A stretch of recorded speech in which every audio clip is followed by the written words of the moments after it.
Go live button, so let's wait for the stream to fire up all across the internets. Then we're going to get started on this lovely Friday, wrapping up a busy week. And we always have to wait for Facebook and YouTube and Rumble. We're also on Rumble now. Don't know if you know that, but we are. And it looks like we're alive and well, so let's get moving. Hello, my friends, and welcome back to yet another episode of Watching the Watchers Live. My name is Robert Gruler. I am a criminal defense attorney here at the R&R Law Group in the always beautiful and sunny Scottsdale, Arizona, where my team and I, over the course of many years, have represented thousands of good people facing criminal charges. Throughout our time in practice, we have seen a lot of problems with our justice system. I'm talking about misconduct involving the police. We have prosecutors behaving poorly. We have judges not particularly interested in a little thing called justice. And it all starts with the politicians, the people at the top, the ones who write the rules and pass the laws that they expect you and me to follow, but sometimes have a little bit of difficulty doing so themselves. That's why we started this show called Watching the Watchers, so that together with your help, we can shine that big, beautiful spotlight of accountability and transparency back down upon our system with the hope of finding justice. And we're grateful that you are here and with us today. We've got a lot of news to get to. We're going to start off by talking about the Molly Tibbets case. We didn't spend much time on this case on this channel because this actually happened back in 2018, but this caught the nation's attention back then. We're talking about a gentleman named Cristhian Rivera. He got convicted of murder today for murdering a 24-year-old Molly Tibbets. She was out on a jog, and that was the end of that. So it was a very grueling case. It was, something where it's tragic that we lose somebody who's 24 years old, and it was an interesting case because Cristhian Rivera was somebody who's not a native speaker, questions about his legality in the country, and very kind of a bizarre case because he actually took the stand, surprisingly, and testified in his own defense, which is not usually common. So I want to show you what's going on with this case. We're not going to spend a ton of time dissecting it, but we are going to cover it because it is there's some interesting stuff going on. Then we're going to change gears. We're going to talk about a woman we've spoken quite a bit about. Her name is Patrisse Cullors, and she is formerly the founder of BLM, or I guess she still is the founder of BLM, but she is resigning. She's sort of stepping down from running the organization. And she says that this was done, this was planned and had been in place for a long period of time. And other people are sort of scratching their heads saying, well, it kind of feels convenient because it just was revealed back in April that you bought $3.2 million of houses. People are asking themselves, well, that's weird. If you're working for a nonprofit organization that is supposed to generate funds to give money to people like Breonna Taylor's family and George Floyd's family, well, looks like you're kind of hoarding some of that yourself there, Miss 3.2 million, multi-property mansions. So a lot of questions about that. Anyway, so she resigned. And so we're going to just, stew in that for a while because that's just fun. Then we're going to talk about a councilman named Antonio Brown, somebody out of Atlanta who is very pro defund the police. And surprisingly, he was at a ceremony and his car was stolen by a bunch of four kids. Four kids just hopped in his car and stole it. So I was just curious about who he called when that happened. So we're going to dive into that story and see if we have any answers. And then lastly, because it's Friday and it's the end of the month, we're talking about aliens, UFOs again. I know, but it has to happen because, folks, if there is somebody watching the Watchers, that's a problem. And we got to get to the bottom of it. And we're going to do so here, damn it. And we're going to talk about this interesting burst of energy, of radio energy that's coming out of a galaxy close by. And we're going to sort of translate that into what's happening down here because our government is doing some interesting things related to UFOs and UAPs, unidentified aerial phenomena, they're calling it.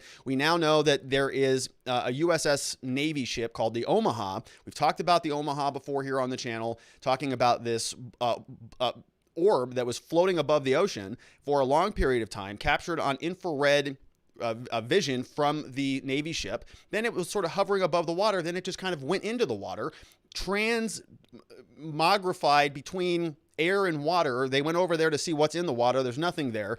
Then now today we have these radar maps that show that there were something like 14 other unidentified objects swarming the ship, just flying around the ship at the same time. Like aliens or something crazy. I don't know what's going on, but we're going to try to get to the bottom of it. We've got Charles Hoskinson. We're going to talk about him as well. This guy is going to give us a peek into the future. He's going to talk about AI and really how we're going to be thinking about structuring our society in light of aliens landing, or in light of AI taking over, or whatever this is. Okay, if it's China or Russia or whoever has this technology, it is concerning. So we're going to spend some time on that. It's kind of a fun segment. So we'll see what you have to think about that. If you want to be a part of the show, the place to do that is at watchingthewatchers.locals.com. You can join our community over there and ask questions as we go through the show, and you can support us, and we really do appreciate that. There's a copy of the slides that we're about to go through that you can download over there. You can download a free copy of my book. You can connect with other people. We have a monthly meetup that's coming up next month. We have a law enforcement interaction training that's coming up on June 12th. And so there's a lot of good reasons to go over there at watchingthewatchers.locals.com. And we really do appreciate it when you head over there and support the show. All right, so enough of the introduction. Let's get into the meat and potatoes of the show today. Mollie Tibbets was killed in 2018, and today her and her family get some justice because her killer was convicted of murder. We're talking about the case that happened back in Iowa. I want to show you this story here from NBC News. It says that the suspect led the investigators to the body of Mollie Tibbets. And so we're going to do a little bit of background here, but I want to just show you, this is her. Okay, this is Mollie Tibbets, beautiful young gal. She was 24 at the time that she was killed. And so we're going to go through the trial here in a little bit. I've got a couple clips. We've got a reading of the verdict from the judge. We've got a snippet from one of the state's key witnesses, somebody who actually interviewed the killer. And then we're going to hear from him himself. His name is Cristhian Rivera, and he actually testified in this case. Now, many people, were scratching their heads about this, saying, well, that's weird. Why is he testifying? And so we want to, kind of frame this out. Might have been no choice. The only thing that the defense could have done, given the nature of the testimony, but an interesting case and something that is finally resolved. Now, the first thing I wanted to mention was, of course, this happened in 2018, and the trial just finished. Okay, so 3 years later, and we know that some other cases, they don't get that much time. Remember Derek Chauvin's case? Basically, he was charged and convicted in under 12 months, if my math adds up, or very close to that. And this case was something different, right? This case was 3 years down the line. We're going to see this with other cases. We still have many of the other murder cases are not resolved that quickly. So we're sort of questioning, why that's happening. Why does it take 3 years to prosecute this one, but only about 11 months to prosecute Derek Chauvin? Feels like a little bit of a mismatch. And the reason I have some issues with that is because Derek Chauvin presumably could have used a lot of additional time between him and the original incident. And I mean, rather than having his trial go in 1 year, you push it out 3 years so that a lot of the volatility, a lot of the animosity can die down a little bit. You create some distance between the incident and the trial. But of course, the judge didn't do that. They did here, but not in the other one. Wonder why that is. Anyways, so we are going to take a look at what's going on with the case.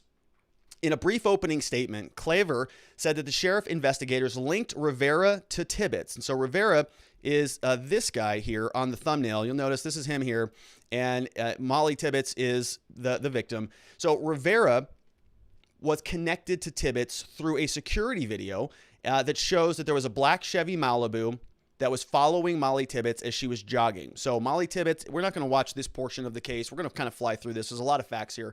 But Mollie Tibbets comes running out of her house. Apparently, Rivera was sort of, watching her, followed her down, was sort of jogging after her, and then the whole thing went bad from there. The dairy farmer, talking about Rivera, was admitted to spotting Tibbets on July 18th, 2018. Said he found her pretty, approached her, getting into a struggle before taking her body to a cornfield, according to the prosecutor. He allegedly led investigators to the cornfield near the Iowa County line, where Tibbets' decomposed body was found on August 21st. Okay, so quite some time from July to August, just about over a month. Tibbets had been stabbed between 7 and 12 times in the chest, ribs, neck, and skull, according to the prosecution. He remembered Mollie being in the trunk. His admission of taking Mollie's body out of the trunk, putting her on his shoulder, taking her to the field, leaving her there, covering her with corn stalks. Tibbets was house sitting at the time at the home of Blake Jack, the older brother of her boyfriend, Dalton Jack, the avid jogger, speaking about Tibbets, grew up in the small town in the middle of Iowa, halfway between Des Moines and Iowa City. The rural community is close-knit. Residents rarely give a second thought to home security. When Blake Jack first learned that Tibbets was missing, so that's the person who owned the house, he rushed home, went inside without touching his keys. I just walked in the door. We don't lock the doors in our small town. Tibbets failed to show up at her job at a daycare center. Didn't let anyone know she'd be absent, which was out of character. So the day Tibbets missed work was a big day at the daycare center. They took the kids to the county fair, and she did not go. So quick summary of this, right? And Mollie Tibbets is watching somebody else's house, goes out for a jog. Rivera is out there, sees her, follows her. It's about June or July, and he approaches her, thinks she's pretty. We're going to hear from him. I'm not sure if we have the clip here, but I listened to some of his testimony today, and he was saying that, you know, we're going to hear from the woman who interviewed him first. So let's go there before I botch this any further. We have the woman who first interviewed him, and she speaks Spanish, and so he speaks Spanish. He's the questions about his legality in the country, and so he's not a native English speaker. So when he gets brought in and he's being charged with a crime, of course they're going to do an interrogation of him. So they're going to bring in a native speaker to have that conversation so that they can communicate easily.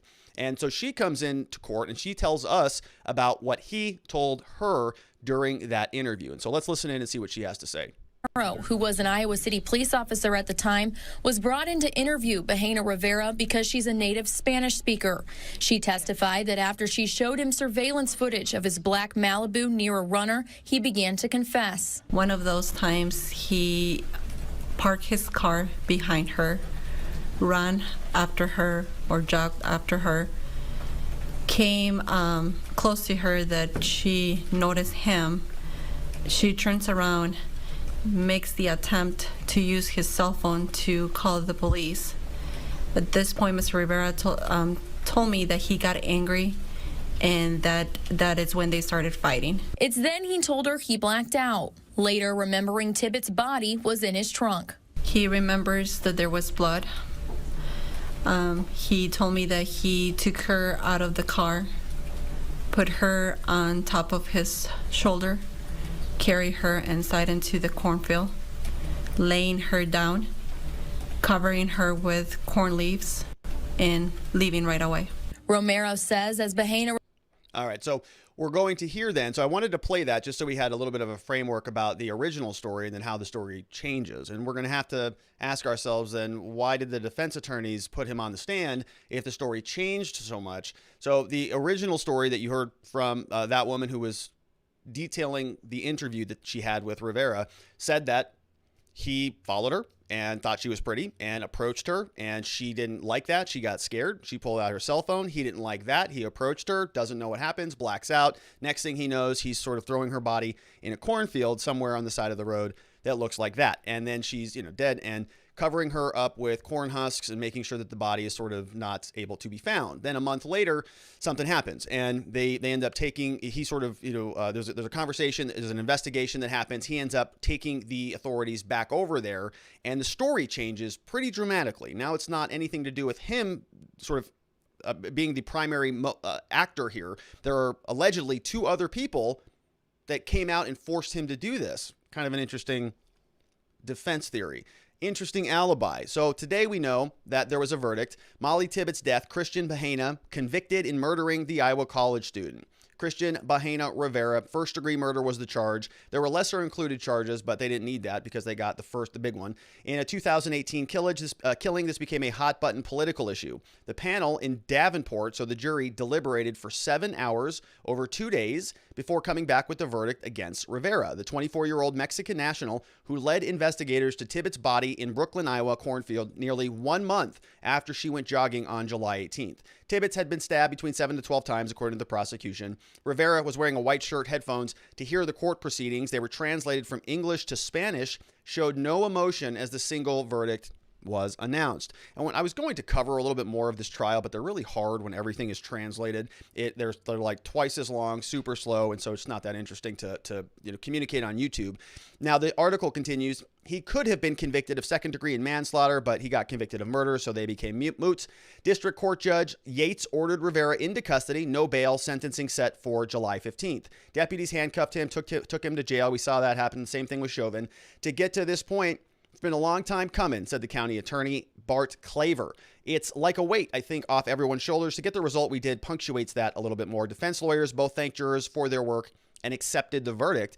In this case, we're very pleased the jury took the time that they did to look at the evidence and deliberate. It would be impossible to find a jury that hadn't heard about this case, right? Same situation that we had with Chauvin. This case happened in 2018. We got a verdict in 2021. Chauvin happened in 2020. We got a verdict in 2021. Here, the first-degree murder conviction, which carries the maximum of life behind bars, didn't surprise MSNBC legal analyst, a former federal prosecutor. She said, he led them to the body. He confessed that he blacked out during the critical time. He was on video stalking her, circling her in the car. All those things together made for a strong case. Yeah. No kidding. We're going to take a quick look at the case here in a second, but let's finish with this article. Early in the trial, defense lawyers now had tried to infer that Tibbets' boyfriend, Dalton Jack, was unfaithful and struggled with anger issues, but the boyfriend was working at a construction job more than 100 miles away. Dalton Jack did not do this. He did not commit this murder. He was raked across the coals at trial. I thought he actually handled himself pretty well, said the assistant Iowa attorney. The person that did this was convicted. Prosecutor added blaming Jack didn't work because there's no evidence that supported it. Then, in a stunning move by the defense on Wednesday, which is, I agree with this, Rivera took the witness stand in his own defense and testified that 2 masked men were responsible for the crime, but forced him to take part at gunpoint. All right. Now, it's a pretty interesting alibi. Coming out of nowhere on trial, you just put your defendant up there and just say, all right, well, we're getting hosed here, buddy boy. So what do you got to say? Like, we're going to put you up there. You know, typically you don't do that. And I'm guessing that the attorneys didn't do that either. So it may be a situation that, you know, if a defendant wants to testify, you got to let them. There's nothing you can do. Now, typically, you know, as I say here on the channel, like 99.99% of the time, you never put him up there because it doesn't serve you well. Even Chauvin, you know, I was like, oh gosh, maybe put him up there because he's a qualified police officer. He's somebody who's probably testified many, many times. You know, he's got some practice at it, whereas the layperson defendant does not. You know, Cristhian Rivera certainly doesn't, right? Never testified before. Derek Chauvin, though, he's a cop. He's probably been in court a lot. And so you sort of weigh that against itself, but even he didn't testify. So the question was, then why would you put Cristhian Rivera up there, somebody who absolutely, you know, has zero experience here, and come up with this cockamamie idea that just 2 masked people that just kind of made you do the whole thing at trial? So what are the defense attorneys thinking about this? Well, Chad and Jennifer Freese said their client told them about the masked man when they first met him nearly 3 years ago. Okay, so quote, they say he had never varied from that version of the events, not one detail. Chad Freese said following the verdict on Friday, quote, so we had to get something up there. Oh, there it is. We thought the jury needed to hear directly from him. Yeah. So, you know, at this stage, if I'm, you know, being nice about it, right, he's stuck in between a rock and a hard place. Like at this point in time, what do you do?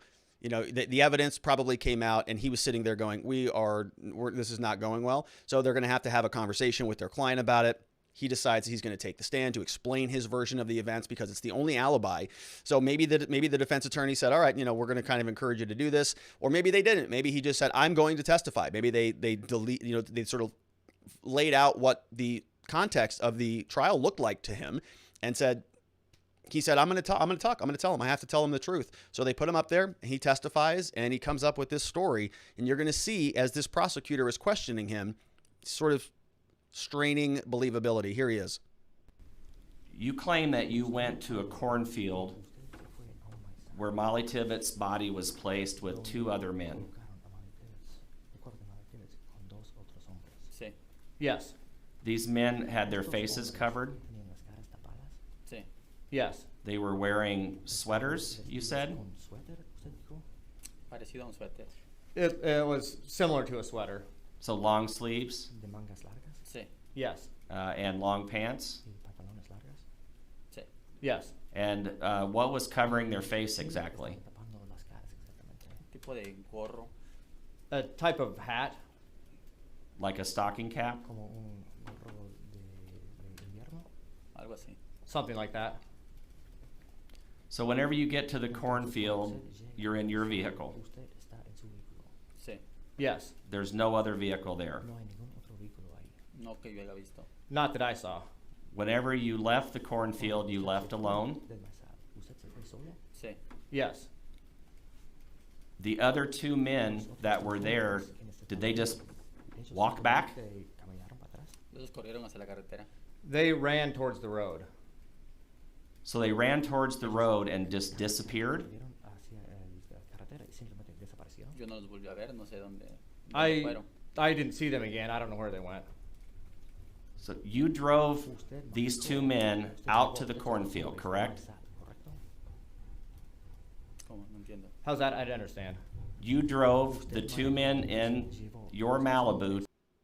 All right, so he goes on, and he's saying, hold on a minute. So they come there. They tell you under gunpoint that you're going to go kill this girl, load her in the back of your car. You black out. They tell you under gunpoint you're going to drive the body to this cornfield. So you do that under gunpoint, and there's a whole kind of a prior questioning from the defense attorney during the direct examination where he's sort of explaining this. Yeah, no, she says, well, what did the guy in the back say? You know, the guy in the back of the car with the gun.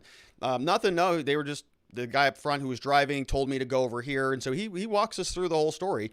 But then apparently, as soon as the body's out, then he gets back in his car, and then the two men who were forcing him to drive and do all of this stuff, they just walk home, I guess, or call an Uber or something. You know, I don't know what happened here. And so the prosecutor's going, what?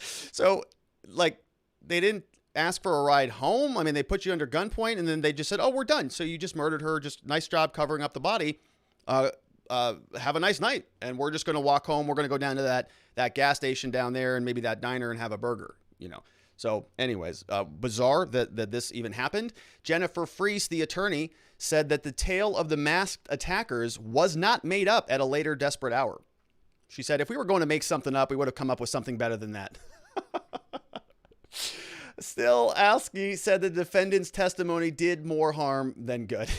Oh my gosh. It was pathetic, she said. So you can't have a double defense like that. All that did was make the jury more want to convict. He'd been better off remaining silent than all that goofiness. Yeah, it does, right? It doesn't make any sense. The case against Rivera, an undocumented laborer, drew national attention when then President Donald Trump and other Republicans said the tragedy was made possible by lax immigration laws.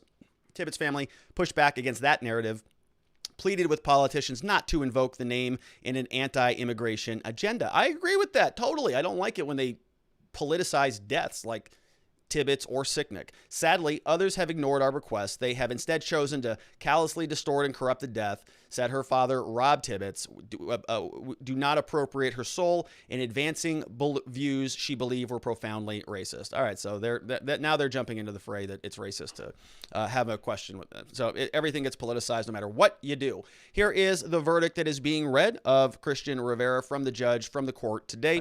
In the presence of the jury, Mr. Bahena is present along with the attorneys of record. Juror number 2.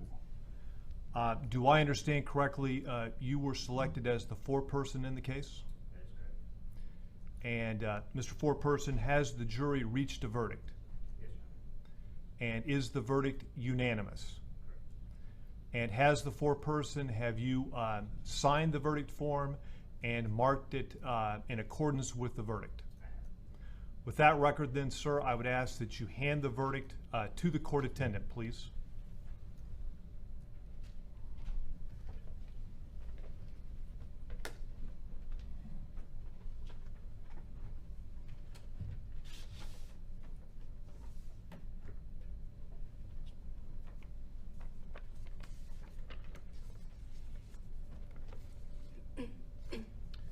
At this time, Mr. Bahena, I'm going to ask that you rise along with your attorneys, please. And I would ask that the court attendant read the jury's verdict. We, the jury, find the defendant, Cristhian Bahena Rivera, guilty of the crime of murder in the first degree. Thank you, Carrie. You may be seated, please. Juror number 1. For the record, is this your true and accurate verdict? Yes. Juror number 2, is this your true and accurate verdict? All right, so they go through. Yep, it was. So he's convicted. And let's go to questions, shall we? WatchingTheWatchers.locals.com. We've got our first one in the house coming in from Osak. What's up, Osak says, so question for you, Rob. How would you run a defense if this was your case? Well, I certainly wouldn't put him on the stand to testify about two masked people that just got a ride and then ran off down the street. I think that more seriously, that probably a mental incapacity type of defense, right? I don't know what specifically the crux of their defense was, but he said that he blacked out. We don't know much about him.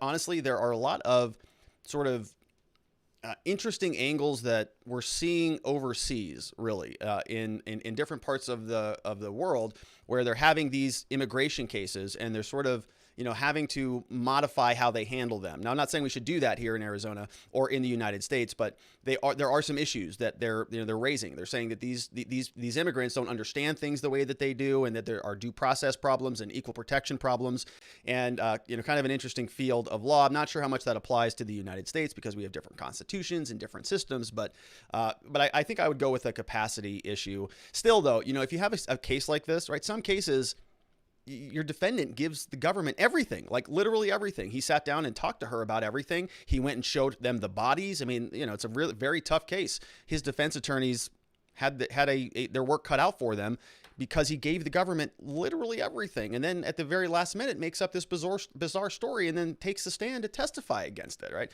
I'm going to guess the attorneys had nothing to do with that decision, but they still had to deal with it, didn't they? All right, so let's change gears. Thank you for all those questions. Those all came over from watchingthewatchers.locals.com. We're going to move on. We're going to talk about BLM. The founder of Black Lives Matter, Patrisse Cullors, a co-founder really, she has stepped down, resigned. She's going to be moving on from the foundation. And we've talked a lot about her.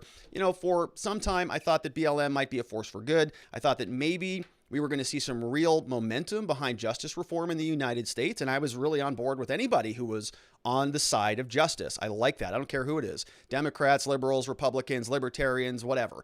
If you are somebody who is meaningfully and proactively and with some respect and, I would say professionally moving the ball forward on any justice reform issues, I'm okay having a conversation with you about it. Unfortunately, oftentimes in this space, we have a lot of grifters. We have a lot of people who say that they're for justice, and then their words don't really match their actions. And so now that Patrisse Cullors is stepping down from the foundation, I'm not losing any sleep over it. I'm okay with it because this woman was a massive grifter, and she was undermining the justice reform movement from the top. From BLM, I have no love for people who do that. And so she is stepping down, and I say good riddance because we'll see if we can get some other meaningful people on board. Here she is stepping down from the movement. She's a co-founder. She announced yesterday that she is stepping down as the executive director of the movement's foundation. She decried what she called a smear campaign from a far-right group, but she said that neither that nor recent criticism from her BLM black organizers, influenced her departure. All right, so then why is it happening right now? She's been at the helm of BLM Global Network for 6 years, leaving to focus on other projects, including her second book, multi-year TV development deal with Warner Bros. Her last day is Friday today. She said, I've created an infrastructure and support, necessary bones of the foundation so that I can leave. It feels like the time is right. Her departure follows a massive surge in support and political influence in the U.S. around the world. This was established nearly 8 years ago in response to injustice against Black Americans, which I'm all for, right? I don't like injustice. I'm all for fighting against injustice, but they kind of have shifted away from that, as we've talked about a lot on this channel. We've talked about this, right? This is not me just sort of ranting off this one story. We've gone through the BLM list of demands on their website. You can go look it up yourself. Has nothing really to do with justice. 1 of 7 of their demands has anything to do with justice. The rest of it is just anti-Republican, anti-Trump garbage that has nothing to do with criminal reform. So, a bizarre thing that she's the head of a justice reform movement that doesn't do any justice reform. The 37-year-old activist said her resignation has been in the works for more than a year. Nothing to do with the personal attacks she has faced from far-right groups or any dissension within the movement. So if this were something that were, in my opinion, really about justice, it wouldn't have devolved into this left versus right thing. Unfortunately, this absolutely has. And BLM has oriented itself to be in total alignment with the Democrats. And we can see that from their own organization. Go on there. It says they want to remove Trump off of the internet. They want him banned from all social media platforms. They also want to make sure that every single person who, helped the insurrection back on January 6th never is allowed to run for office again. They also want to make sure that Trump cannot be allowed to run for president again. And so, it's a list of demands that the Democrats might have put out. So why are we pretending like this is anything to do with justice anymore? And you can see this here. She says, quote, "Those were right-wing attacks that tried to discredit my character. I don't operate off of what the right thinks about me." Well, you sort of quit because of that. It feels like that to me anyways. As she departs, the foundation is bringing aboard 2 new interim senior executives to help steer the future. The Amanifa Baddeley, longtime BLM. We got a Malcolm X grassroots movements. Makana Thimba, we have an early backer of the BLM movement. Chief strategist, somebody from Higher Ground Change Strategies. All right, Cullors said, "I think both of them come not only with a wealth of movement experience, but also a wealth of executive experience." BLM revealed to the AP that in February, they took in $90 million last year following the May 2000, $90 million this year following the death of George Floyd, black man whose last breaths raised attention globally. Foundation ended 2020 with more than $60 million. They spent nearly a quarter of its assets on operating expenses. So of that, a balance of more than $60 million. So you think a quarter of that, $15 million on operating expenses, then grants to black-led organizations and other charitable giving. Oh, okay. So operating plus organizations plus charitable giving. Okay, so where's that? What's the other $60 million doing sitting in their bank account? All right, so here she is now. Here she is. She's going to start talking about Marxism and civil rights and sort of opining at what a disaster it is that Marxism is not around anymore. So here she is. This is a BLM person talking about Marxism. I don't know. I think there's been, the state has organized itself to dismantle movements in this country. There was a robust Communist Party. There was a robust civil rights and human rights movement, the Panther Party. And we have been systematically destroyed and decimated. And so we are literally left with the civil rights establishment, which is not a movement, which is often co-opted by police and elected officials. And many of us are trying to rebuild a human rights movement that is centered around fighting anti-Black racism and centered around organizing and building with poor people, all poor people. So I think all poor people, you're not one of them, because your foundation just raised $90 million, 60 of that, which is still sitting in a bank account apparently. So of course people are critical of this spending because she's making a lot of money, and she's talking about, Marxism, and she's talking about squashing of the movements, and she's got the biggest movement in the country right now. That's a political movement, right? It's BLM. Is there anything that's bigger than that? She raised $100 million. What's so oppressive about this? I don't know. She sounds pretty hard up though. Things are pretty tough for her. Now, critics of the foundation contend that more of the money should have gone to families of Black victims, no kidding, who have been unable to access the resources needed to deal with their trauma and loss. That is the most tragic aspect, said Reverend Sherry Dickerson, president of Oklahoma City BLM chapter and a representative of BLM 10, a national group of organizers that has publicly criticized the foundation over funding and transparency. Says, quote, "I know some of the families are feeling exploited. They're paying exploited. And that's not something I ever want to be affiliated with," said Dickerson. Good for her. Cullors and the foundation said that they do support families without making public announcements or disclosing dollar amounts. Why not? Why not? Where are those? Where are those money? Didn't Breonna Taylor's mom come out and say they've got nothing from BLM? Why would that be? Could it be because they are grifters, pocketing all of the money? Well, here is what the inside of her homes look like. We have Patrisse Cullors' $1 million real estate buying binge. This article came out this year, April 10th, 2021, which many people are saying was what prompted Cullors to bail in the first place. Protests broke out across the country in the name of BLM. The co-founder of BLM went on a real estate buying binge. She snagged 4 high-end homes for $3.2 million in the U.S. alone, according to property records. So 4 houses, $3.2 million. She also eyed property in the Bahamas, an ultra-exclusive resort where Justin Timberlake and Tiger Woods both have homes, the Post has learned.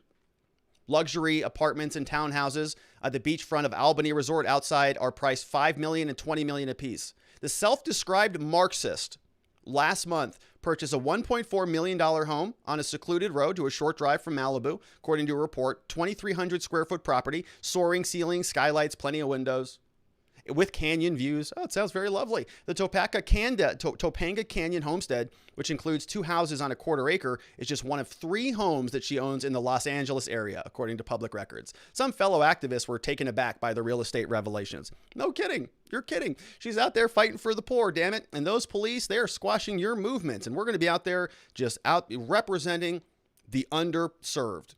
Here's her house in Georgia. Here's one of them. So this looks, very meek and modest. Here's her home outdoors in Georgia. Got an indoor pool over there.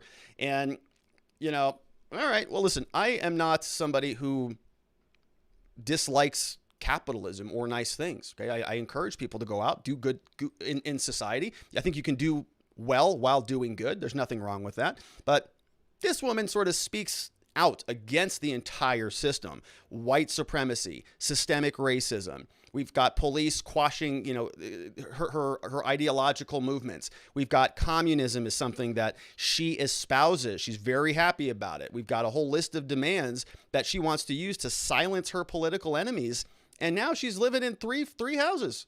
$3.2 million all over the place. I think Rekieta Media, Nick Rekieta over on YouTube, we had an interview a while back. He posted on Twitter. I think he summarized this up the best of anybody. He said here on Twitter, says, "It sucks that no matter how hard I try, I'll never grift as hard as this heap of garbage." Here is co-founder Patrisse Cullors resigning as the executive director. Pocketed a lot of money. In 2020, the BLM organization spun off its network and its chapters, sister collective called BLM Grassroots, so they could put out themselves as a philanthropic organization.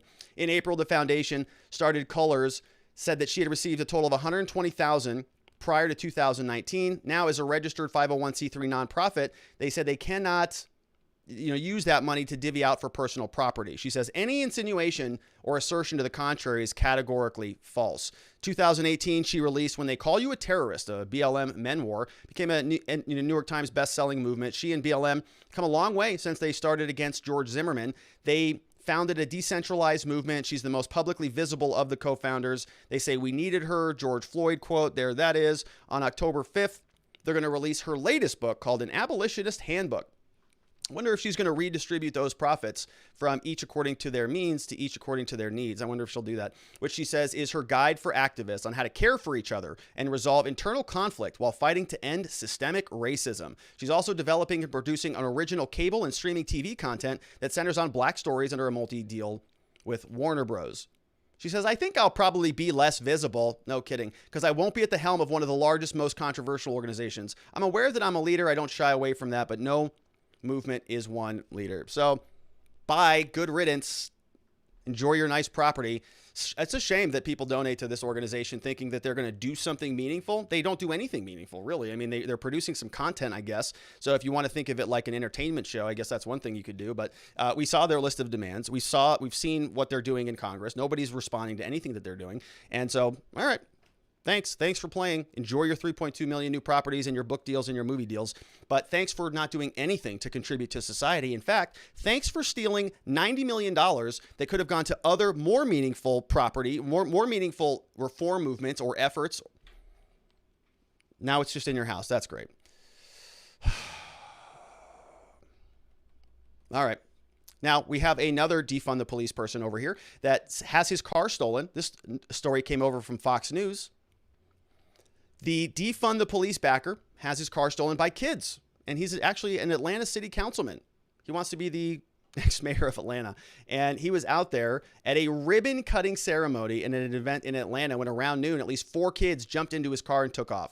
He said, you don't think immediately that, oh, these kids are going to steal my car. The incident occurred amid a recent crime wave in the city. Last year, he voted in support of the ordinance to withhold $73 million from the budget of the Atlanta Police Department. The ordinance was narrowly voted down. So Antonio Brown, he's at a ribbon cutting ceremony. Some kids jump in his car. They ride off with it. He wanted to defund the police. He says that Brown on Thursday denied saying that he never supported, quote, defunding the police, but added that I support reimagining public safety, as I've always stated in every public and private conversation on this issue. So kind of a little bit of a discrepancy there, isn't it? Defund the police backer. He says, no, I don't support defunding the police, but I will vote to withhold $73 million. So how do you balance that? And how do you say, can you split hairs like that? Can you say, I don't support defunding the police? No, I love the police, actually. I think that they should be, they should have all of the resources that they need, but just not going to vote for their budget. Can't have it both ways, my friend. Brown said that the thieves jumped in his vehicle on Wednesday after he got out to speak with community leader Ben Norman, noted that his white Mercedes-Benz coupe has keyless push-to-start ignition, failed to realize it had been started. Councilman described the kids as being between ages 6 and 12. 4 kids between 6 and 12 stole this guy's car at a ribbon cutting ceremony. Does a 12-year-old even know how to drive a car? What? The councilman said one kid was in the driver's seat. Ben attempted to open the door to get him out of the car. This is the councilman. He fought with Ben. I then engaged him to try to get him out of the car. The 3 other kids were trying to figure out how to get in the car or stay out of the car. He started to hit on the gas. Brown added that he had held onto the car in an attempt to stop them and was dragged about a block down the road before letting them go. Remember, we saw this happen previously. I think it was 2 14-year-old girls, and they ended up killing that man. He was an Uber driver. I forget what city that was out of. Same type of story, though. He was delivering a meal, and they just hopped in his car. I think he actually did try to hang on. They spun out. Car flipped over. He gets thrown out of it. He's dead on the side of the road. One of the girls goes, my cell phone's still in the car. Can we get that? Prosecutors charge the girls, but they're going to handle them as minors. I don't think it's going to be any worse than that. So, what a terrible thing. What's happening with the youth out there? Is this a thing? Are they just taking cars? As he started to speed up, I knew that if I had not let go, I probably would have killed myself because he was going so fast. I would have started to tumble, and I would have hurt him. Brown doesn't plan on filing charges against the kid. He says they just acted out of desperation. He said, this is a generational poverty issue, folks. These kids, 12:30 in the afternoon, why aren't they in school? Why aren't we enforcing systems to ensure that if they are not in school, they're in recreational centers?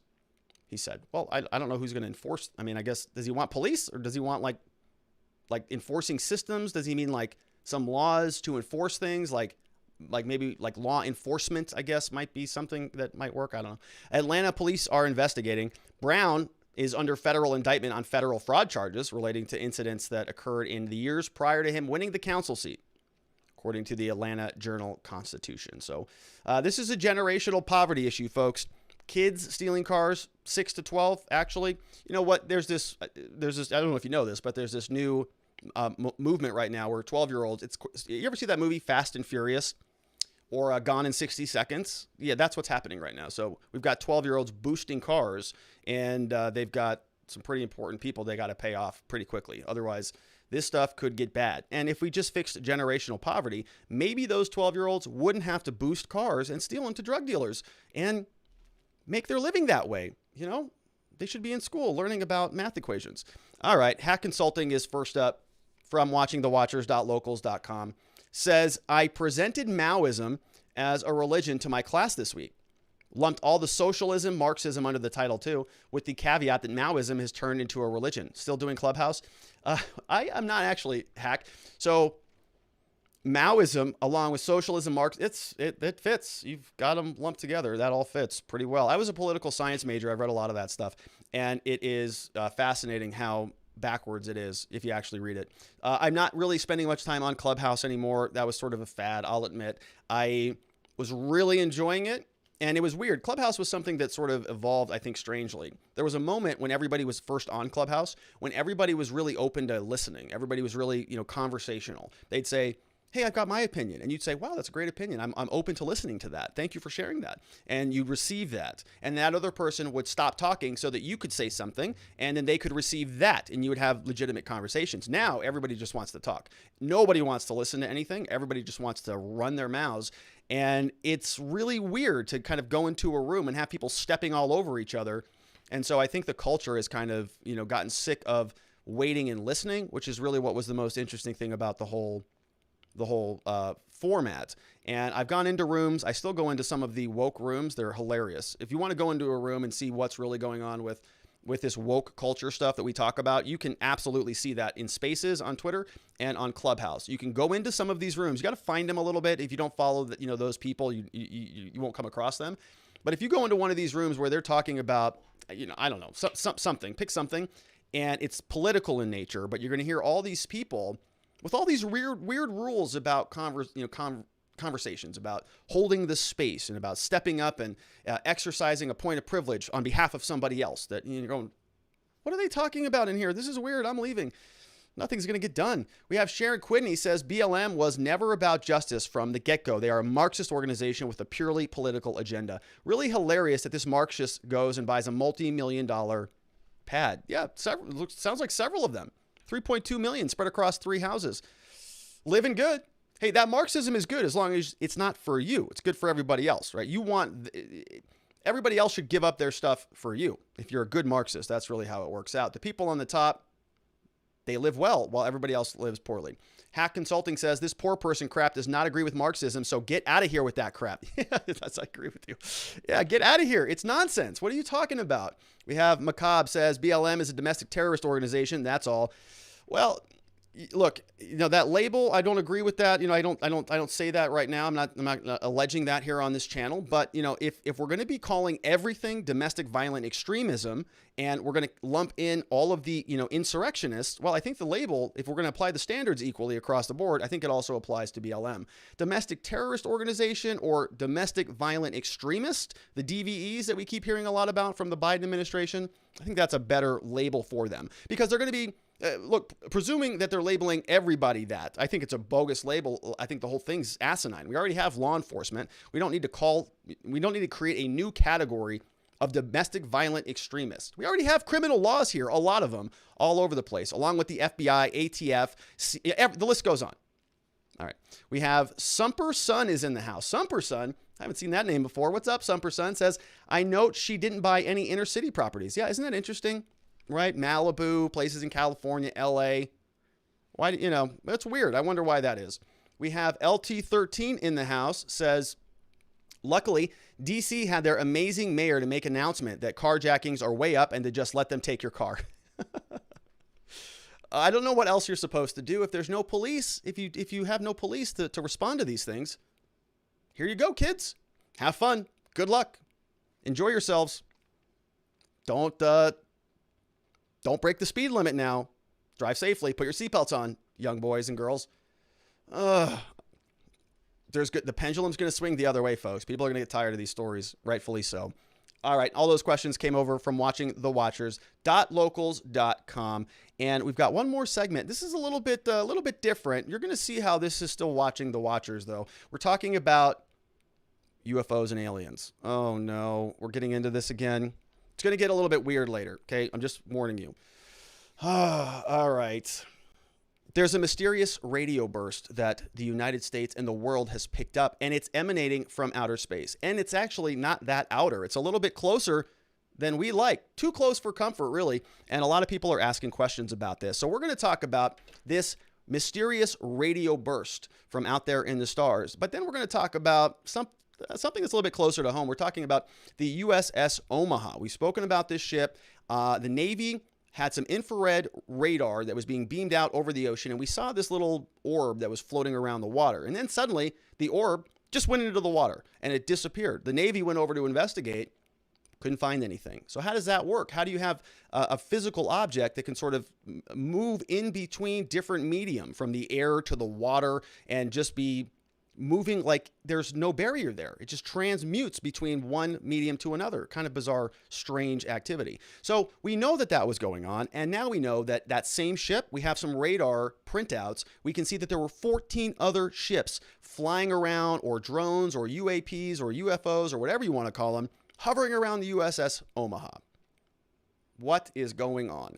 Then we have another story that the UN is confirming that there were drones that were capable of killing human beings loaded with explosives that were programmed to kill human beings with artificial intelligence. And they just started operating on their own. Okay, this is a real story. We're going to talk about that. Then we're going to talk about the continual evolution of these technologies, about AI, about drones, about computers, and about sort of peeking into the future, what the next 10 and 25 years looks like. I've got a couple clips from a very interesting fellow by the name of Charles Hoskinson, and he is the founder of an organization called Cardano, and they're working on different computer protocols to solve some of these issues. And so he is a very intellectual person, somebody who is a little bit out there. And so we're going to check in with him as he lays out this roadmap for what the next 10 to 25 years looks like. Bizarre. And he does it in the context of making sure that we stay mindful, that we stay grounded, that we stay in touch with our humanity, and that we don't let these technologies, these aliens, these political issues, these protests, or whatever is going on in our lives get the better of us. And so there's a good message, I think, here at the end of all of this. And so I appreciate you joining me in the journey. Let's start with the radio waves. So the mysterious burst from space is unusually close, and it's especially baffling. Now, this is coming from the National Geographic, an organization we don't talk about much here, but we're going to go through this a little bit quickly. They say that bright, fleeting blasts of radio waves coming from the vicinity of nearby galaxies are deepening one of astronomy's biggest mysteries. The repeating bursts of energy seem to be coming from an ancient group of stars called a globular cluster, which is among the last place astronomers expected to find them. What? Often originating billions of light years away, the extremely bright, extremely brief bursts of radio waves known as FRBs, or fast radio bursts, they've defied explanation since they were first spotted in 2007. Based on observations to date, scientists thought that the bursts were powered by young, short-lived cosmic objects called magnetars, right? And these, I think this is an image of an artist's conception of one of the galaxies here. So this is M81, the brightest galaxy in the night sky, located 11.6 million light years from Earth. And within this galaxy, we got a lot of stuff going on. We've got Ursa Major, which has a magnet. Ursa Major, isn't that the Big Dipper? I think that is the Big Dipper. We can see a lot of different things in there. It's best observed during April. We've got a lot of hot young stars. Ooh, look at that. Ultraviolet light from hot young stars. Ooh, that sounds good. A number of dust lanes. We've got a black hole with 70 million solar masses. Okay, it's a big galaxy, so we've got all that. Now, within these galaxies, we have these magnetars, which are these super dense, super concentrated balls of mass that are spinning really rapidly, and they create this really strong magnetic sphere, or this magnetic field that we can pick up all these millions of light years away, or tens of millions of light years away.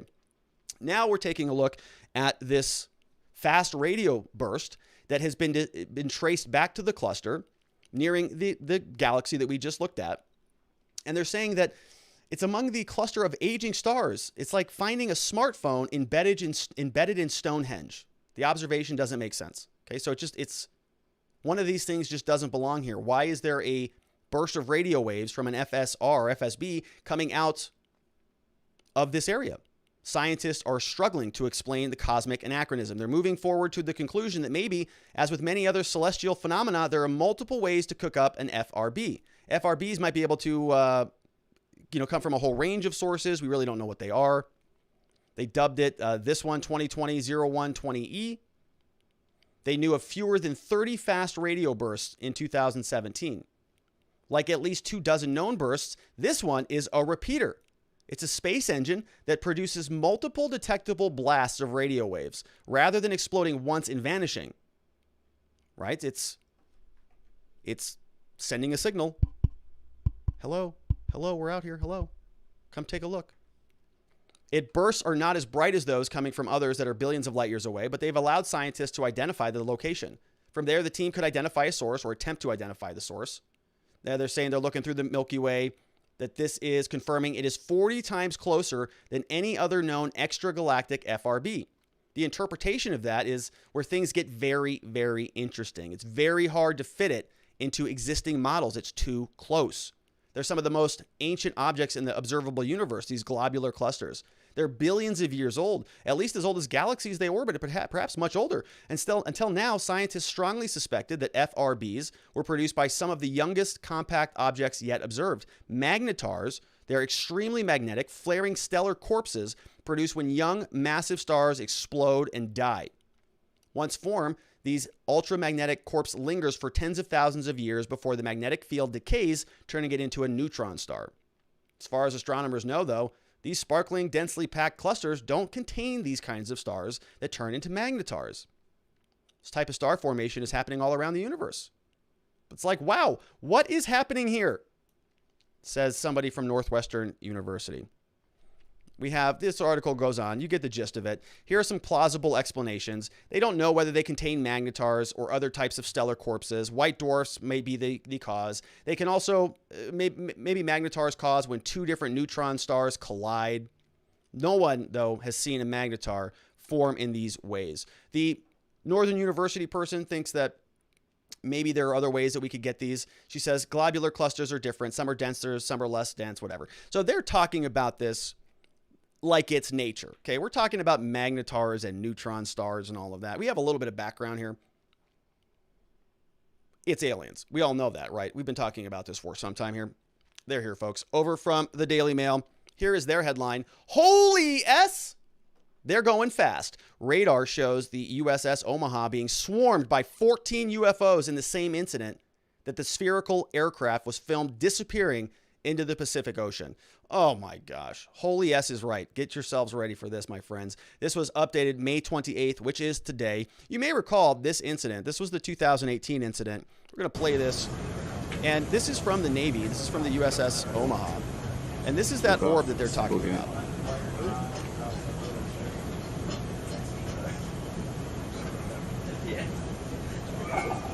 Now you can hear somebody at one point say something Omaha, and you're going to watch this thing. It's just floating right there above the ocean. Bring Omaha, 50 kid, Rockwell Pearl to pass ability to launch helo ASAP.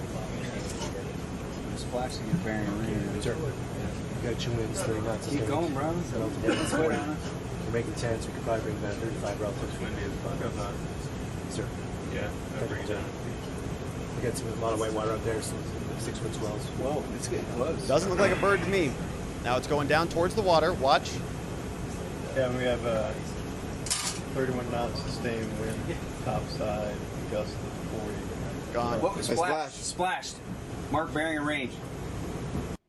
What the heck was that thing? Well, that was on the same ship that these 14 other objects were flying around. According to the website Mystery Wire, the radar seen in the video clip showed as many as 14 objects as they circled the warship. Sailors aboard the Omaha observed the objects, measured their speed using 2 different radar systems. 2 different radar systems. One of the objects flew as fast as 138 knots, more than 158 miles an hour. I guess, is that a bird? A bird, I think, diving down. Can they go that fast? I don't know. Holy S, they're going fast, said one of the sailors, as heard on the video saying. Then adds, oh, it's turning around.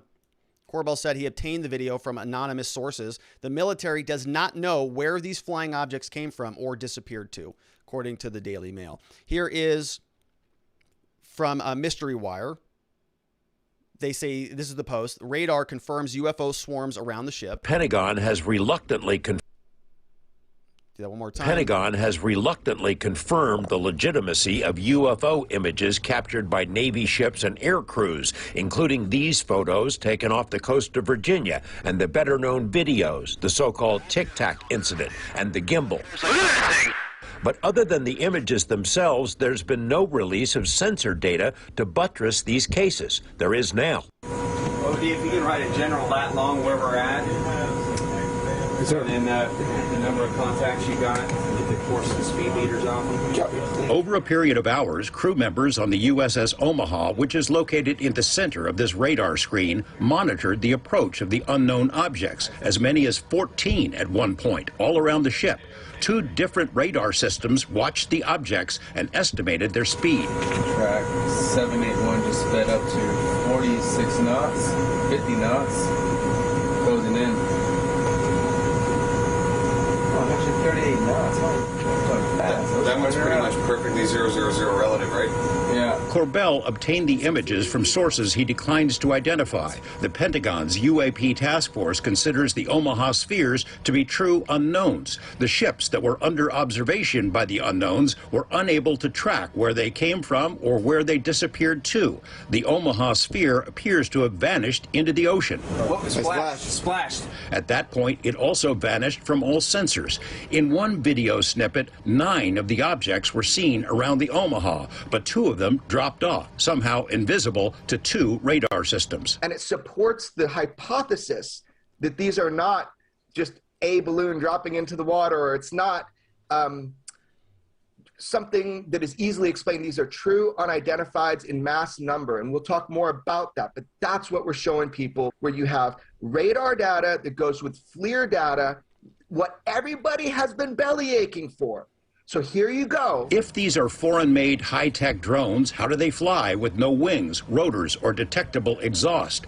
Do they possess some sort of cloaking ability? The sensor data, combined with the video images, raises difficult questions. These are what the heck is going on over here? So that was Jeremy Corbell. He, of course, he's got some sort of sources, or unless he's trolling all of us, he's got all sorts of great sources that are sending this stuff his way. He told Mystery Wire that Omaha was one of 9 American warships that were warmed by UFOs during that same period. He said the video of the radar is corroborative electro-optic data, the likes of which the world had never seen before. Says it shows and supports that there are a multitude of unknowns. Radar footage was obtained from an individual who works inside the Combat Information Center. Said it was filmed using a very special visual intelligence crews that came in, recorded the radar screens. One point, the radar showed 14 objects. He said that the release of the radar video was to debunk speculation that the flying saucer was faked or could be explained as a balloon dropping into the water. And I've heard also that it was birds. That's why I made the bird comment, that these are just birds flying around. That didn't look like a bird that I had seen before, this floating round bird that has anti-gravity wings or something, because that was interesting and it just dropped right into the water. And when you watch these things, you listen to the people on the other end of the camera and you go, it sounds like a legitimate emotion, which of course can be faked if it's a fake thing, but sounds like the Navy is also confirming this, saying we don't know what those were. The video, as we can see here, shows unidentified objects flying into the screen. So we have, the Omaha is here, and then, I'm not a fighter pilot or somebody who is familiar with radar, but I'm presuming that every one of these is one of these objects flying around. And then we have the vector, the direction that they're going, sort of here, and we can see them all, flying around, all around the ship. And the Navy doesn't know, or they're not telling us what this is. We have here, this was off the coast of San Diego 2 years ago. It's been corroborated by military radar, shows a ship being swarmed by the aerial phenomena, some of which are traveling at speeds excess of 160 miles per hour. Several of the UFOs disappeared from radar. At one point, there were as many as 14. So they're just there and then they're gone, which is concerning. The video of the radar corroborates the video that was filmed. So these now corroborate the orb video. Here's one more that shows where this was happening. So a map shows the region where fighter jets encountered the UFOs off the coast of Virginia. So we've got, it's happening out of San Diego and now out of the East Coast as well. He says these are true unidentified in mass numbers, where you have radar data that goes with FLIR, the forward-looking infrared data. In the initial video released earlier this month, U.S. Navy personnel are seen as having a close encounter. 2 unidentified crew members could be heard exclaiming, "Wow, it splashed," after the ball made a controlled flight over the ocean, then splashed into the sea. There are true unidentified in mass numbers when you have radar that goes with that. Earlier this month, personnel have been seen having close encounters with UFOs. 2 unidentified crew members are heard exclaiming, "Wow, it splashed." So we got all that. All right, here's a different version of that video. We saw most of this. Took off. Booking it. Yeah, so we saw that one. Now we're going to look at Navy graves. So this is a former Navy lieutenant. Okay, he calls these UAPs. He was on with 60 Minutes, and he's calling these a threat to national security. So I think this is an important point, right? We can have kind of jokes about these being aliens and whether they came from, a foreign distant universe is probably unlikely. That being said, it still is a legitimate security concern, isn't it? If you have these a foreign nation state like China or Russia or somebody developing these technologies that are not able to be tracked and we don't know what they are, and they have capabilities that we are not anticipating, that's slightly concerning for American national safety. He and his colleagues spotted the objects hundreds of times in protected airspace. We're talking about Ryan Graves. From 2015 to 2017, he recorded an encounter off the coast of Jacksonville, Florida. 60 Minutes report came out as the as the government is expected to release a report in June on these UFO sightings. Several of these were leaked back to the New York Times in 2017. Marco Rubio, a senator from Florida, called for detailed analysis after he looked at these documents. And he is the head of the Senate Intelligence Committee and asked the Director of National Intelligence for an unclassified report. Right. So these are not, these are not just people on the internet pontificating about this. These are formal Senate Intelligence Committees asking for answers. Respected former government officials have conceded that the sightings are credible and that UFO origins remain unknown. John Ratcliffe, who was the DNI, the former Director of National Intelligence under the Trump administration, told Fox News that there are not just eyewitness accounts. He says there's videos and there's measurements taken after multiple sensors that are picking up these things. And John Ratcliffe, if you don't recall, right, the office of the Director of National Intelligence is a very important office. And he's the former director of that office. DNI manages all of the communications. It's kind of an interface of all the intelligence agencies in the country. Everything. Army, Navy, the CIA, FBI, all of them. The DNI is sort of it's the hub and spoke model. DNI is the hub. We have John Ratcliffe, who's the former director of that, saying, oh, yeah, no, it's not just testimony. It's not just eyewitnesses saying I saw something. There's videos, there's measurements. We have multiple sensors that are picking up these things from multiple different directions. He says when we talk about sightings, we're talking about objects that have been seen by Navy or Air Force pilots, been picked up by satellite imagery, and frankly, engage in actions that are difficult to explain, movements that are hard to replicate. We don't have the technology for, or traveling at speeds that exceed sound barriers without a sonic boom. Oh, what? All right, here's former Navy Lieutenant Ryan Graves.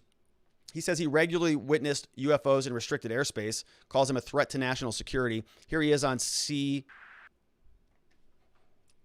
What is happening? All right, so are these drones? Are these some sort of special technology? There's a lot of people talking about drones, and a lot of people have talked about drones in a very scary way, and I want to frame this out for you right now. It's not a fun thought, but there are people who are saying, and Scott Adams wrote about this in one of his books some time ago, and Balaji Srinivasan is talking about this, and we're sort of seeing this kind of play out right now in the Israeli-Palestinian conflict. It's a lot of technology being thrown at each other, right? It's bombs and non-human assets that are being shot at both directions. So at some point in the future, do we even use humans anymore? We saw Boston Dynamics with their walking dog. The New York NYPD tried that. I think they bought a version of that. They put it out in the streets, and people freaked out because they don't want to see these robots wandering around patrolling the streets. So they kind of put the kibosh on that program. But the point here is we're talking a lot about technology. And rather than using human beings to go and try to kill each other, maybe we can just build robots to kill each other because that's what human beings do. And what if we use drones in that capacity? And what if drones now become autonomous? And what if they become deadly? And what if we can have these little drones that can kind of just come and drop off, a bacteria or something that you don't actually need to blow up a building. You just come in and drop off a little, cesium, whatever, radioactive thing that kills you and you drop dead. So we have this now. We have a lot of people talking about this from a military perspective, flying drones around for war. So here is a story now from the Daily Star talking about killer AI drones. So it's not from the future. This is like an article that was written today by Michael Moran over at the Daily Star. It says killer AI drones hunted down humans without being told to. And where did this come from? A UN report. All right. So an autonomous weaponized drone hunted down, in quotes, a human target last year. It's thought to have attacked them without being specifically ordered to, according to a report prepared for the United Nations.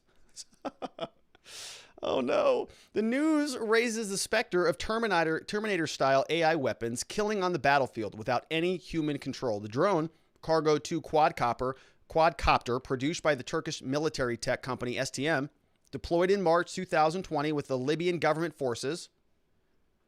Cargo 2 is fitted with an explosive charge, and the drone can be directed at a target in a kamikaze attack, detonating on impact. Here's a picture of it. It uses onboard cameras and artificial intelligence to identify the targets. This looks like a payload here, right? And these things are pretty small, and you just kind of throw them up there, and they just do their thing. The report from the UN Security Council's panel of experts on Libya, published on March 21, was obtained by the New Scientist magazine. In one passage, the reports details how the Haftars were hunted down as they treated the drones that they were operating in a highly effective autonomous mode. The lethal autonomous weapon systems were programmed to attack targets without requiring data connectivity between the operator and the munition. In effect, a fire, forget, and find capability, says the report. Here's a picture of them. Look at these things. They carry an explosive charge which detonates on impact. So you just launch a bunch of those suckers. You don't even really need missiles. You just fly those up. They just go sit down next to you and blow up. Fire, forget, and find. Right? Just program them. Hey, anything in this vicinity that moves, go blow it up. All right, I can do that. Here is another picture of it. Full details of the incident haven't been released. It's unclear if there were any casualties. So I see that just flying around. Suggests that the drones were attacking human beings on their own initiative. So it's already started. Skynet's here. Somebody get Arnold. Oh, no. There is no record of how many casualties, if any, these war machines inflicted. Zach Callerborn of the National Consortium for the Study of Terrorism could be the first time that drones have autonomously attacked humans. Says this development is a cause for concern given that AI systems cannot always interpret visual data correctly. How brittle is an object recognition system? How often does it misidentify targets? Well, going to be a lot of questions about that. Says that this does not show that the autonomous weapons would be impossible to regulate, but it does show that the discussion continues to be urgent. All right. So I want to show you this guy. This guy's name is Charles Hoskinson. Very interesting guy. And he is in the crypto space. And I know I've been talking a lot about that, but I'm studying this right now. And a lot of what interests me about this topic is that it is more than just sort of, moving money around or digital currency around. It's not even what's interesting about this, really. What's interesting about this is decentralization and about, technology and governance and about how we use technology to govern ourselves. Okay, and I mean that in terms of governance. And right now we're governed by the nation state of the United States. We have a legislative branch, an executive branch, and a judicial branch, and they're pretty bad at most things that they do, right? And they sort of waste a lot of time. A lot of efficiency is just gone because we're dealing with humans, we're dealing with politicians, we're dealing with emotions and a bunch of bureaucracy that really doesn't do anything. I mean, it really is pretty ineffective when you think about it. And that is largely by design. And we've sort of created our country to be that. We don't want to give them a bunch of power. We want to decentralize the power between these three co-equal branches. We give everybody term limits. We make sure that no single person or no single entity can seize too much power. You got to get out of there every 4 years, and we have voting and systems and a constitution because we know that the country is going to tend towards totalitarianism. Our founders knew that because we're human beings, we just like to consolidate power. We want more of it, and people want more money and more power and more things, and we sort of will structure our society. Many people will give up their freedoms and liberties in order to secure a little bit of security, and so the person who grants them that, they'll get more power in exchange for providing that security. And human beings are very complicated. Some people are smarter than others. Some people are born with different resources. There's a lot going on here. And so we've got these systems now that we are living in, like the United States, and we've got all these different, social clubs, and we've got educational systems, and we've got judicial systems, and we've got political systems and governance systems, and we've got all these different things that we do engage in on a daily basis. But remember, most of these things were built generations ago, and they're really optimized for the technology of those times. I mean, even think about this on a daily basis. How many times do you sit at a red light and nobody's driving around anywhere? Right? That worked 50 years ago. Does that make sense right now? I mean, can't they tell that there's nobody coming and change the light so you can just drive through it? What's so complicated about this? But the intersection was built for people with 20 years ago technology, right? It's old stuff. And so if we're going to be asking ourselves now that we've got a lot of technology and we've got a lot of power, that we've got a lot of smart people thinking about different governance systems, and we're talking about decentralization, the same principles and the same concepts that made America great, this balance of power, this separation between the branches, these protections against the consolidation of control. Those are all great things. It's what made America so damn good, is because we don't have a lot of the predispositions towards authoritarianism that a lot of other systems have. It's a beautiful thing. So what if we can use technology now to not necessarily create killer drones or do anything that is dystopian, but to enhance those systems, to go from this nation state that we have to have 435, knuckleheads banging their heads together in Congress. Maybe there's better ways to do things. Maybe we can re-envision our voting system or ensure that our freedom of speech and our freedom of association and freedom of religion are sort of hard-coded into our systems of government so that the actual government can't come down and encroach upon those things.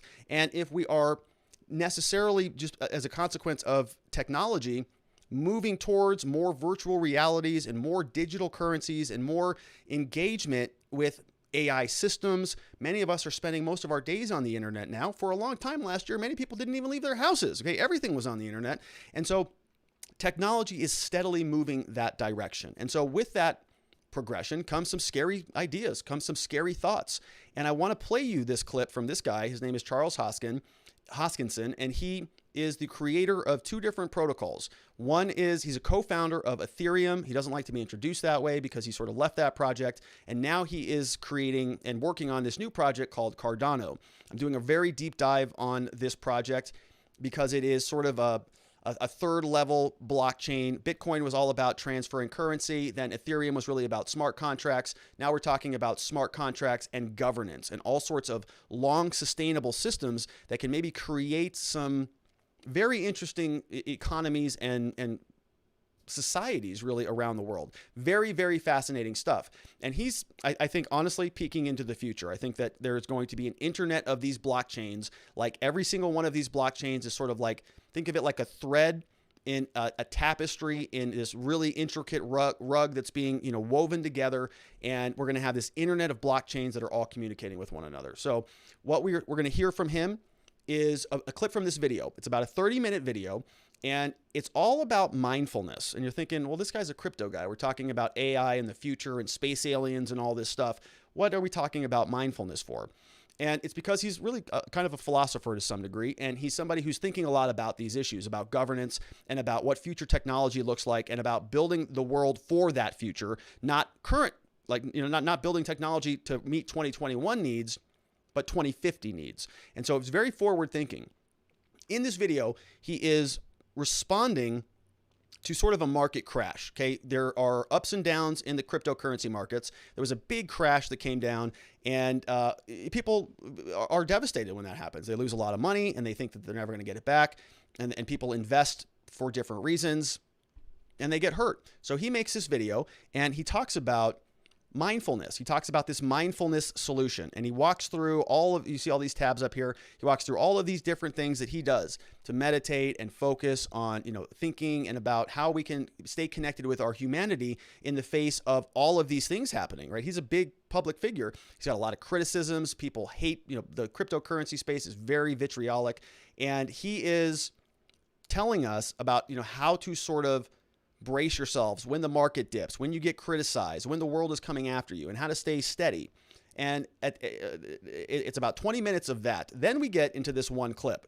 And so I just want to put context on this. I'm going to show you a clip that this guy, you're probably going to listen to, and you're going to think, this guy is out there, man. This guy is weird as can be. That's because I'm pulling this out of context. Okay, it's a 30-minute video. Go watch the rest of the video. I'd really encourage you to do that because he's absolutely brilliant. A little weird, but he's very, very brilliant.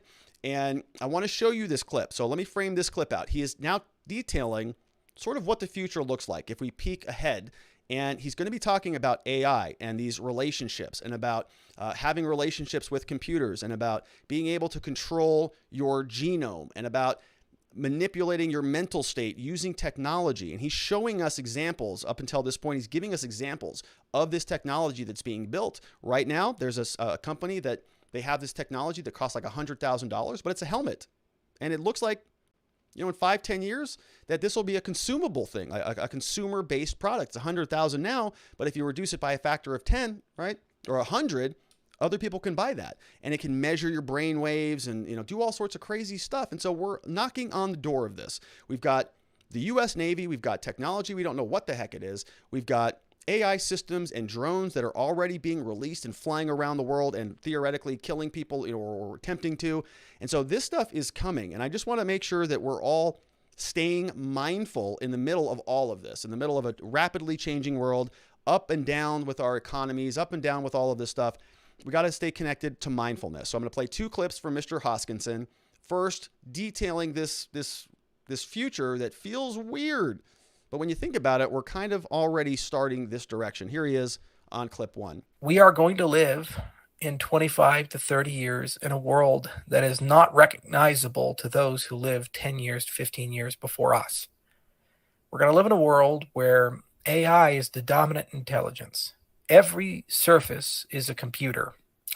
We're going to live in a world where everything is programmable, including your genetics, where virtual reality is indistinguishable from reality, and people will have relationships with virtual avatars which are indistinguishable from relationships with real people. We're going to live in a world where medicine has evolved to a point where neurobiology can be hacked, neural transmitters can be hacked, where you can have any mind state that you want, from bliss to hate to whatever it might be. And we're going to live in a world where big data and pervasive computing has robbed us of our privacy, except for what we can claw out from immutable concepts like constitutions and blockchains and these types of things. We're going to live in a world where globalism is the standard. The problems that occur in Zimbabwe or Rwanda will no longer be in a newspaper. They're going to be your problems. And we learned that from COVID. Something that happened in Wuhan has impacted the entire world. And that's now the standard, not the exception to the rule. So you need new systems for this. You need new democracy for this, new way to vote, new way to think, new incentive schemes, new way to talk to people and communicate with people, to live with people and forgive people. If you can't do that, well, then what's going to happen is we'll descend into a world conflict. And the winners of that conflict will just install a new system or regress us back to before we got all this technology. So I think he's onto something here, right? He talks about these new ways of doing business. We're seeing that our current system is largely ineffective, and the project that he's working on is helping to lay the framework for this. And he's not the only person doing this. This is really what the crypto space, in my opinion, a lot of it is not productive. There's a lot of kind of goofy projects going on. But what makes me most interested is guys like this, guys who are saying, our current system, our current government, our current structure, the way that we're doing things is so broken that we're just going to hard code it into the algorithm. And we're going to build our own system on the back of that. Very, very interesting stuff. Here's one more clip from him where he's giving us a little bit more hope. All you really can do is work on yourself and be a good person and try to evangelize concepts that you feel are important in this new order. For me, it's about systems, and it's about giving people control and power over their lives. I don't believe for a moment that people are stupid. I don't believe for a moment that people are intrinsically evil and bad. And if you give people the ability to control their own lives, that everything will come collapsing down.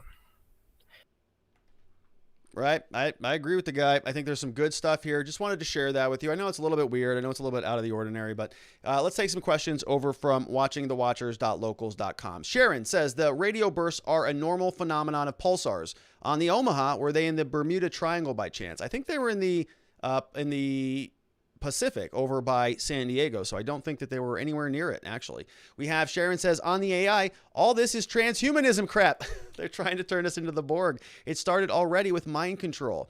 I think that you're onto something here, right? When they talk about sort of communicating with AI and stuff, we kind of do that already. I was thinking about this. I was thinking, that's bizarre. I'm never going to talk to a machine like that. I'll never have a relationship with a machine. I go, well, I already talk to them all the time. They're on my phone. They're on my little, pucks that are around the place. I won't say their names, but you get it, right? We're all sort of already kind of connecting with that to some degree. And now we're talking about taking it a step further. It's a wild stuff. We have Jeremy says, I believe the UFOs seen lately have been black ops top secret testing that is done by an organization that are sanctioned by our government. They can't be on any books and no one can talk about it because they either don't have clearance to know about it or would never acknowledge it if they did know.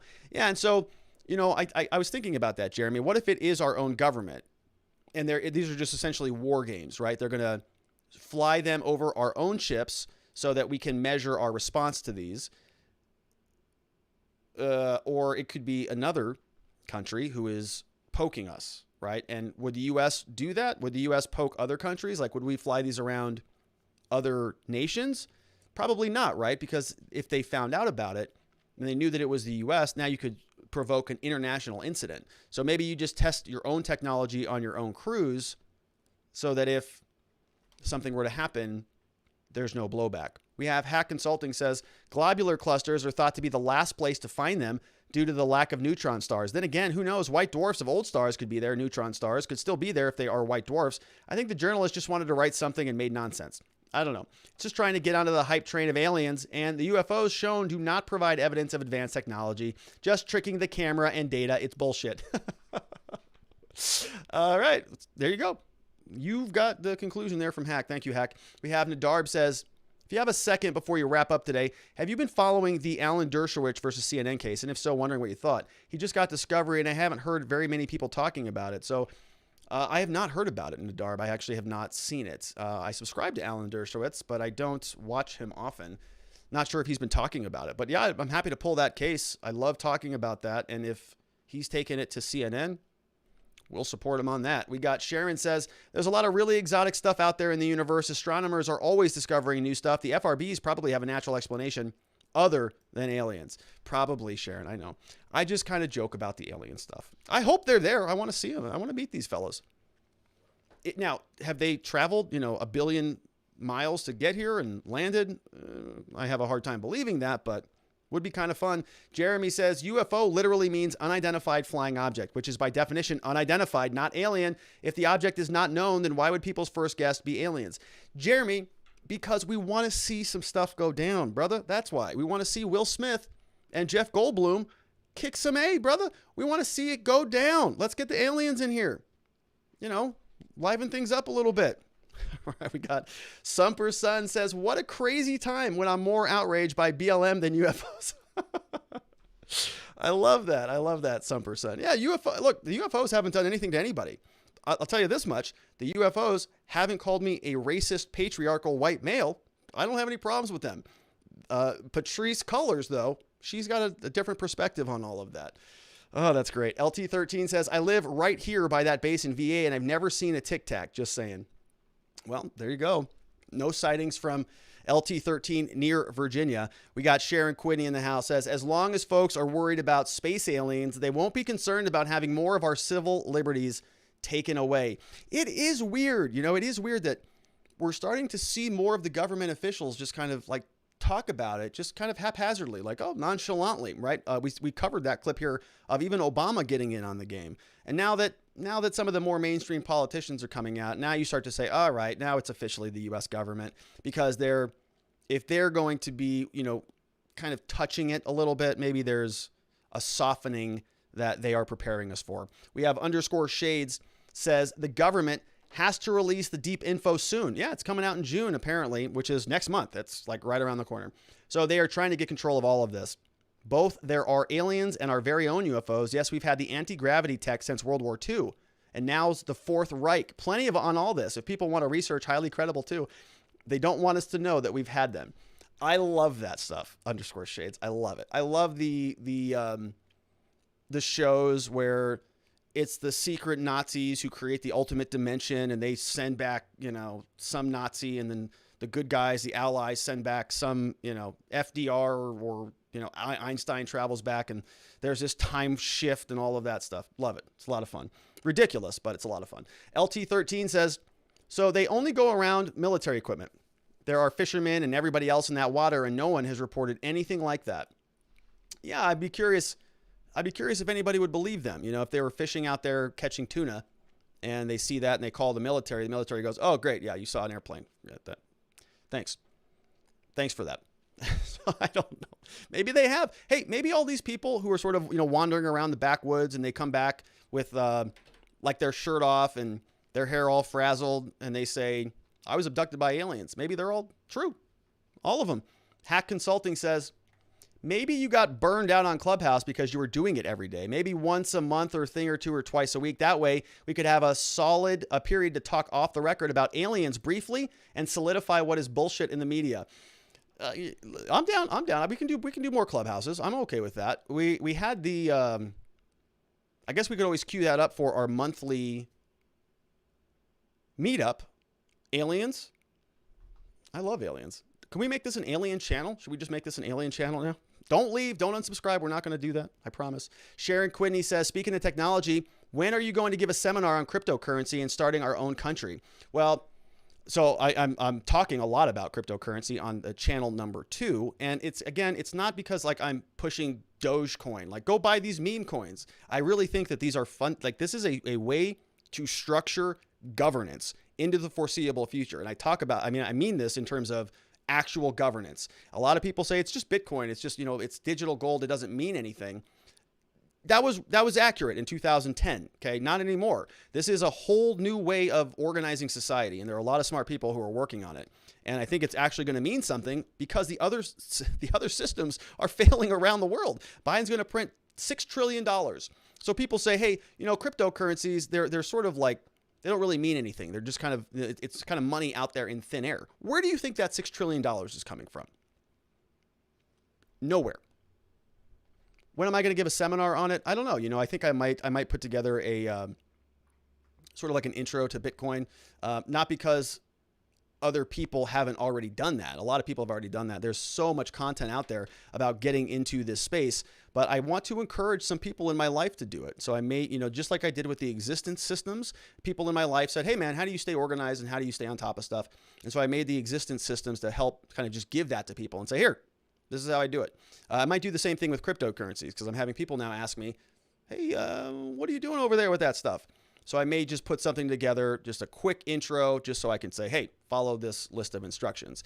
Because I do want to see people, if they want to play around in this space and they believe in it, I want to help them get started. Starting our own country, well, that's Balaji Srinivasan. We got to talk to him about that because he is the godfather of the new country. Rob says these guys tried this once around 1776, worked out till the computers took over the election, and now you want to give all this to AI. Well, here's the very interesting thing about blockchain. It's super cool. Let's see if I can. Well, I'm not going to pull it up right now, but you can actually.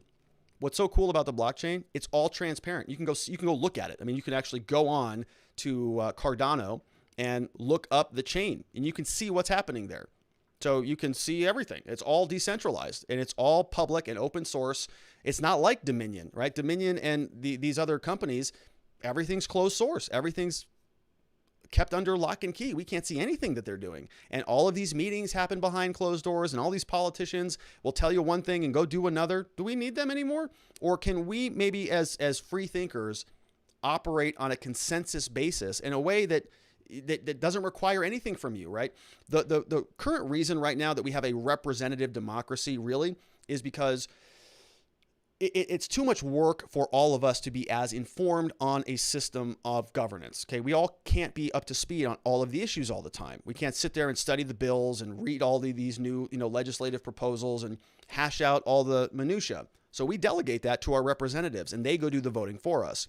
Well, there are different ways that you can do things with technology where you can sort of create a system of governance that runs itself and you can create different economies that power that system of governance. And then you can have the people who want to participate in the democratic process who are voting with their tokens, their coins and their wallets, and they get stake in the system and then they go and then they can participate in it in a democratic fashion.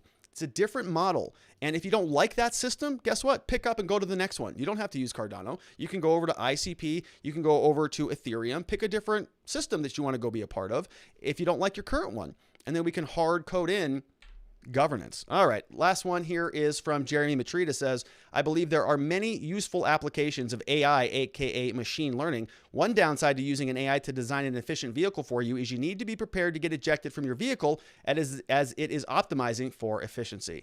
I see what you did there, Jeremy. So if we sort of give the AI the ability to get rid of the superfluous waste of space, the first thing they're going to do, eject the human being out of there. Get out of here. You're a terrible driver.